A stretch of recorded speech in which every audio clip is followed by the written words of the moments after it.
In the late 1940s and early 1950s, a machine was being born in the skies of the USSR, one that today is called the strangest and most forgotten attack aircraft of the Cold War. The aircraft, nicknamed the Flying Shotgun, was capable of destroying a column of armored vehicles with a single salvo and causing the enemy to panic even before the strike. But its fate was such that it disappeared before it could even enter service. Why was a machine admired even by the American military suddenly declared useless? How did a project that involved years of labor and thousands of tons of metal get destroyed by a decision made in just one night? And what was hidden behind the demonstration of the Il-40 to a US Air Force delegation at a time when the aircraft had already been officially decommissioned? This story includes secret political games, military doctrine errors, and paradoxes where one's own achievements are shown to a potential enemy. It's a story about an aircraft that could have changed the course of local wars, but became a symbol of a missed opportunity. Watch until the end, because it's the finale of this story that explains how sometimes technology outpaces its time, but perishes in a battle with external ambitions. In the final months of World War II, Ilyushin's proven frontline aircraft still dominated the skies. The Il-2, nicknamed the Flying Tank, remained the backbone of attack aviation, and its more advanced successor, the Il-10, was just beginning its service. These aircraft supported advancing troops in Europe, attacked enemy fortifications and equipment, and in August 1945, participated in the swift defeat of the Kwantung Army. For the soldiers on the ground, their appearance meant that the enemy's defense was about to collapse. The volleys of cannons and dense rows of bombs covered areas, turning any position into a vulnerable target. Even after the end of the World War, these machines did not disappear immediately. They continued to serve for a whole decade, and their last glorious chapter was written in the skies of Korea. There, Soviet Il-10s were among the main participants in the first jet aerial battles. But it was these events that showed how rapidly the nature of warfare was changing. While during World War II they were considered a formidable force, in the Korean context, piston engine attack aircraft encountered a new enemy: modern air defense systems and jet fighters, for which these heavy armored machines were too slow a target. Crews did their best to complete their missions. But one thing was clear: armor, cannon fire, and familiar reliability no longer guaranteed survival in the new conditions. Powerful anti-aircraft guns literally cut through their defenses, and fast jet fighters caught up and shot them down with ease, something their old adversaries couldn't do. Thus, an unsettling feeling of an era's end formed in the air. Heroic aircraft, which had recently decided the outcome of battles, now needed cover themselves and looked outdated. It was there, over burning Korea, that it finally became clear. Piston engine attack aircraft had reached the limit of their capabilities. A new century was dawning, where old legends were fading into the past, giving way to jet aircraft capable of withstanding the onslaught of time and coping with the challenges of future wars. When swift jet fighters first appeared over the fields of Korea, it became clear that the familiar balance of power had been shattered. The Il-10, created as the pinnacle of piston engine attack aircraft evolution, no longer met the demands of the new warfare. Its robust armor, which had once protected against machine gun and light cannon fire, could not withstand the impacts of modern anti-aircraft systems. Where crews could once count on the aircraft's survivability and a chance to reach the airfield, a hit now often resulted in total loss. The new fighters posed no less of a threat. They climbed higher, flew faster, attacked suddenly, and escaped with impunity. In aerial combat, the piston engine attack aircraft had neither the speed nor the maneuverability to defend itself. Even escort often didn't help.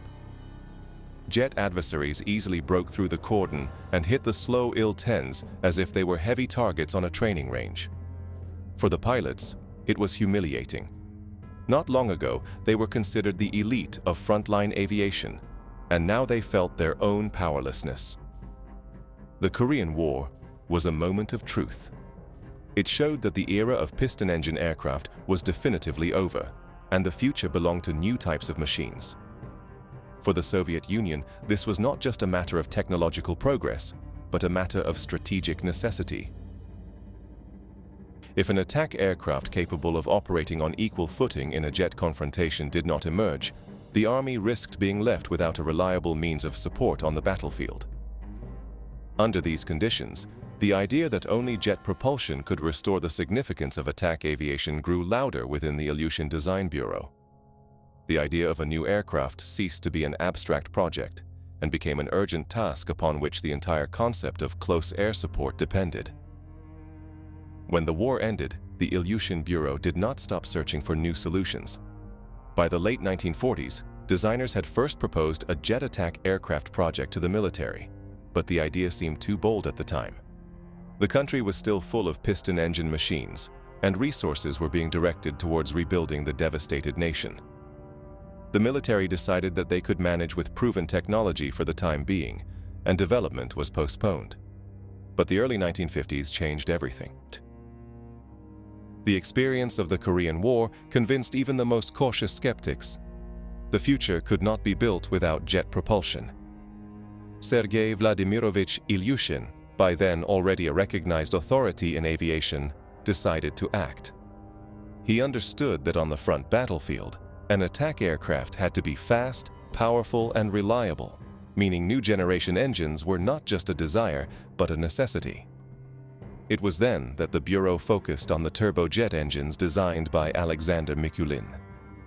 These compact yet powerful engines were already being prepared for installation on the Yak-25 Interceptor and the MiG-19 fighter. Using the same engines for a new attack, aircraft seemed a logical solution. The industry had mastered their production, and they promised the necessary increase in speed and power.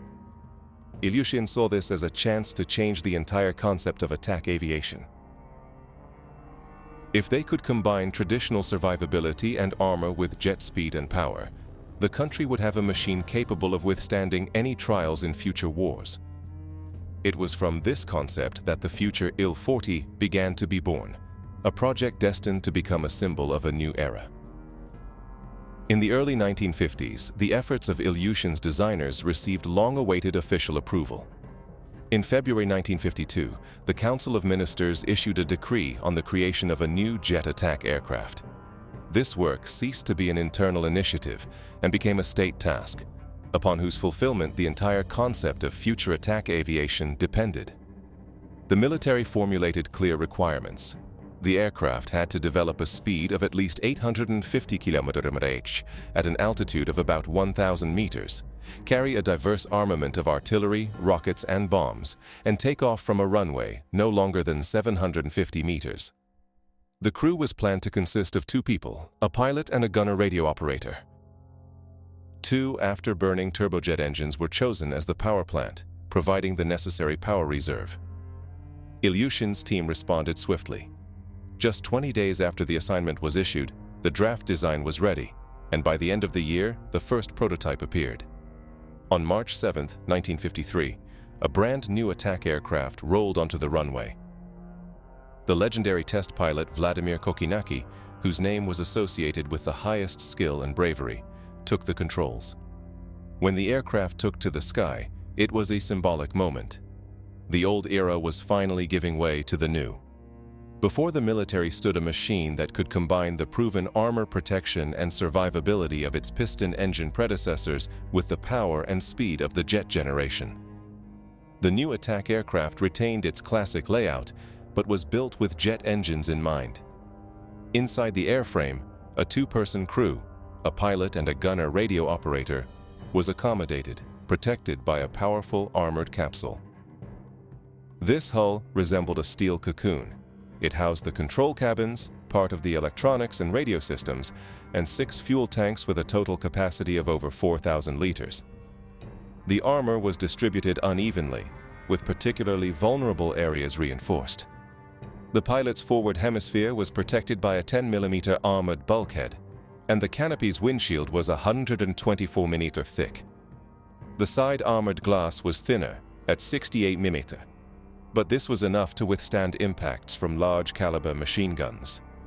The longitudinal armor of the fuselage could handle fragmentation from 20mm aircraft cannons, and the engines also received their own protection. The total weight of the armor reached nearly 2 tons, specifically 1,718 kilos. For a combat aircraft, this was a huge figure, as the empty aircraft itself weighed just over 12 tons. However, such a decision was entirely in line with the tradition of Ilyushin's design bureau, where survivability was always considered paramount. Even when facing intense fire, the attack aircraft was supposed to retain a chance to return to the airfield. And for this, the engineers were willing to sacrifice hundreds of extra kilograms of mass. Thus, a new standard of protection was formed. Jet speed was combined with armor that made the crew true sky infantry, people surrounded by a steel shield even at altitude. The armament was supposed to be a particular point of pride for the new attack aircraft. Designers intended to equip the machine with 6 23mm automatic cannons grouped in the nose of the fuselage. Such a salvo could literally destroy a column of vehicles or a fortified position in a matter of seconds. According to the engineer's plan, powerful fire at close range was supposed to make the Il-40 the terror of the battlefield. But it was precisely this power that became the aircraft's curse. During the first tests, it was discovered that when firing, gunpowder gases were directed straight into the engine air intakes. The jet engines began to operate unstably and sometimes even stalled. This turned every burst of fire into a potential threat to the crew itself. An additional problem was the bright flashes from the muzzle. They blinded the pilot, especially at night or in low cloud conditions when light reflections multiplied in the air. Ilyushin and his team began searching for a solution. The first step was to reduce the number of guns. They abandoned 6 cannons, leaving 4. Additionally, 1 weapon was assigned to the gunner radio operator to maintain the balance of firepower. Simultaneously, engineers began to consider how to redesign the nose section to separate the gun mount from the air intake systems. These measures did not solve all the issues immediately, but allowed testing to continue without the risk of losing the aircraft with every shot. Thus, the armament, intended as the Il-40's main advantage, turned into a complex compromise that required new engineering solutions and spurred the creation of the next version of the aircraft. When the first prototype underwent state trials, it became clear that the machine had enormous potential. With a normal takeoff weight of over 16 tons, the new attack aircraft easily accelerated to about 910 km/h near the ground and reached approximately 950 km/h at an altitude of 1,000 meters. For a frontline aircraft of that time, this was truly impressive. The tactical radius of action in an overloaded variant was estimated at nearly 270 kilometers, allowing strikes on targets at a considerable distance from the front lines. But it wasn't just the numbers that pleased the specialists. Test pilots noted that the aircraft was easy to control and responded well to the controls. Those with experience flying MiG-17 jet fighters or Il-28 bombers could easily master the piloting technique of the new attack aircraft, even in difficult weather conditions. Initial skepticism gave way to cautious optimism. Reports indicated that the Il-40 could become the new standard for attack aviation, combining the speed of a jet aircraft with the traditional survivability of Ilyushin's machines. The idea that they were looking at a truly universal battlefield weapon capable of restoring former confidence to frontline aviation was increasingly heard in military circles. The second prototype of the attack aircraft became a real sensation among specialists. Designated the Il-40P, it immediately attracted attention with its unusual appearance. Instead of side air intakes, the designers decided to create one large frontal intake, divided into 2 channels. As a result, the aircraft's nose resembled a double-barreled shotgun, and it was for this that the aircraft earned the nickname Flying Shotgun. This configuration solved the main problem of the first variant. Now, when firing, gunpowder gases no longer entered the engines, meaning the risk of them stalling disappeared. Simultaneously, the cannons were moved to the lower fuselage, behind the nose gear bay. 4 23mm automatic cannons were installed there on a common mount, ensuring a dense and reliable salvo. The aircraft was equipped with new RD-9B engines with over 3,000 kg of thrust in afterburner, providing a noticeable increase in performance. At the military's request, a periscopic mirror was added to the cockpit canopy, allowing the pilot to better monitor the space above them. All this made the machine not only powerful, but also convenient for combat use. The nickname "Flying Shotgun" was not accidental for the Il-40P. Its onboard salvo was so devastating that any column of vehicles or fortified position could be destroyed in a single pass.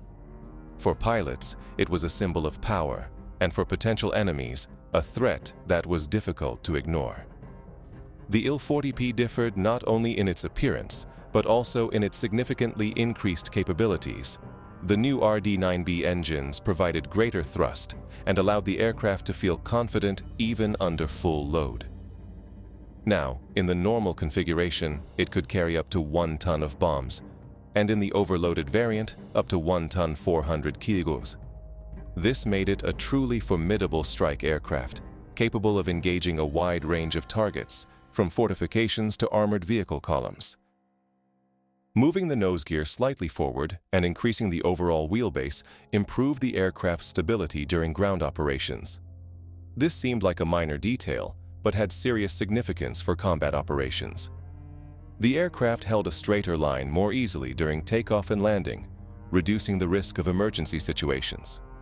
All these changes were deemed successful, and the military recommended the Il-40P for serial production. The first batch was to be built at Aviation Plant No. 168 in Rostov-on-Don. The order provided for the production of 500 machines, which was to be the beginning of the mass introduction of the new attack aircraft into service. By this time, it seemed that the Il-40P had finally overcome all difficulties and stood on the threshold of a great future. Its characteristics met the demands of the time, and its capabilities inspired respect even among skeptics. The history of the Il-40P unfolded rapidly, but ended unexpectedly. Only 2 prototypes and 5 series-produced machines were successfully built. These first examples underwent airfield preparation and were shown to military commissions, and everything indicated that the attack aircraft would soon become part of the regular Air Force units. However, in the spring of 1956, a decision was made that overturned all plans. The government unexpectedly ordered the program to be halted and the production of new machines to cease. Moreover, almost simultaneously, the fateful decision was made to disband attack aviation itself as a branch of service. It was assumed that its tasks would now be performed by fighter bombers operating at high speeds from high altitudes. For the Il-40P, this was a death sentence. The aircraft, just ready for mass production, turned out to be unnecessary. Its unique qualities and power could not outweigh the change in military doctrine. The attack aircraft went into history, having barely announced itself, becoming a symbol of how politics and strategic priorities can overturn even the most promising developments. In the summer of 1956, an episode occurred that still puzzles aviation historians. In Kubinka, near Moscow, the Soviet side organized a demonstration of the latest equipment for a delegation from the United States Air Force, which had arrived to celebrate Air Fleet Day. Among the showcased machines was the Il-40P, an aircraft that, just a few months prior, had been officially decommissioned and had no prospects for serial production. The American guests saw the attack aircraft in flight and, according to eyewitness accounts, were impressed by its speed and the power of its salvo. The twin air intake gave the machine a menacing appearance, and the firing of the 4 23mm cannons looked spectacular and impressive. However, the very fact of the demonstration seemed paradoxical. Why demonstrate to a potential enemy an aircraft that had already been rejected? Some researchers believe it was part of a psychological game. The Soviet Union wanted to show that it possessed a wide range of combat aircraft, including next-generation attack aircraft. Others believe it was a gesture of courtesy and a way to mislead the Americans about the actual priorities of Soviet aviation. Whatever the case, the assessments of foreign specialists were high. They recognized the Il-40P as a serious and dangerous adversary. Thus, the aircraft, destined never to enter mass service, unexpectedly played the role of a political demonstration tool, leaving behind the image of a formidable and unusual machine in the minds of observers. In the mid-1950s, the Soviet Union's military doctrine sharply changed direction. The main emphasis shifted from attack aviation to missile systems and multi-purpose fighter bombers. It was believed that these would be the ones to perform troop support tasks, striking from high altitudes and speeds, remaining outside the range of field air defense. Adding to this was another factor: the rapid development of air defense systems. In the United States, tests were underway for the Hawk system, designed to protect troops from aerial attacks. Simultaneously, the new Sidewinder air-to-air guided missile was entering service. These developments changed the rules of the game. Now, a heavy armored attack aircraft like the Il-40P risked being hit even before it could reach its target. The Soviet leadership took these trends into account and concluded that continuing work on the aircraft was pointless. Even its powerful armament and thick armor could not compensate for its vulnerability to modern missile systems. In the context of a hypothetical large-scale war, the Il-40P was declared unpromising. Thus, politics and technological progress converged. The fate of the attack aircraft was decided not by its capabilities, but by perceptions of the future of warfare. The decision to abandon the Il-40P, and with it, all attack aviation, proved to be hasty. At that moment, the attention of military strategists was focused on a hypothetical Great War, where missiles and fighter bombers would play the main role. However, reality showed that future conflicts were more often local and did not always require the use of intercontinental weapons. In such conditions, an attack aircraft could have become an indispensable tool. Its robust armor, powerful cannon armament, and ability to operate at low altitudes would have made it effective in combating columns of vehicles, fortified positions, and field camps.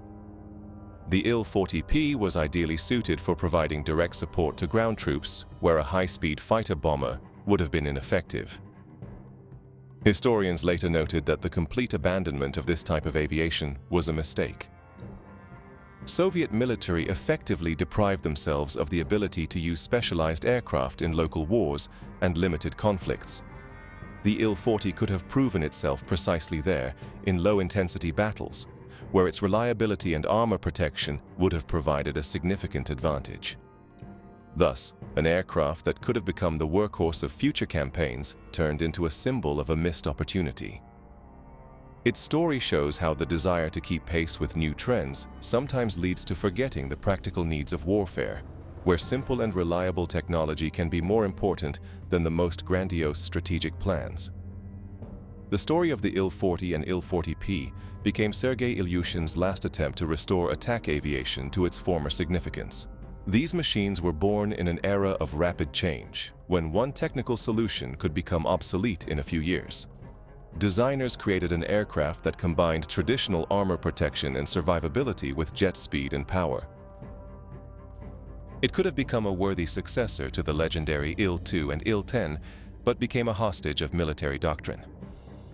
The Il-40P was ready for serial production, received positive reviews from test pilots, and even impressed foreigners to whom it was demonstrated. However, the political course and faith in missiles and multi-purpose fighters overshadowed its future. The decision to abandon attack aircraft was not so much technical as strategic. Today, the Il-40 and Il-40P are perceived as a symbol of unfulfilled potential. These aircraft could have played a significant role in local conflicts, where their armor, powerful salvo, and ability to operate at low altitudes would have been invaluable. Instead, they remain on the pages of history as an example of how sometimes the fate of technology is decided not by its characteristics, but by political calculations and the predictions of military theorists. Thus, the Il-40 became a reminder that not every breakthrough idea manages to be realized. It was ahead of its time, but could not survive strategic changes. And that is precisely why its story is valuable. It shows how even the best developments can disappear if circumstances change the rules of the game.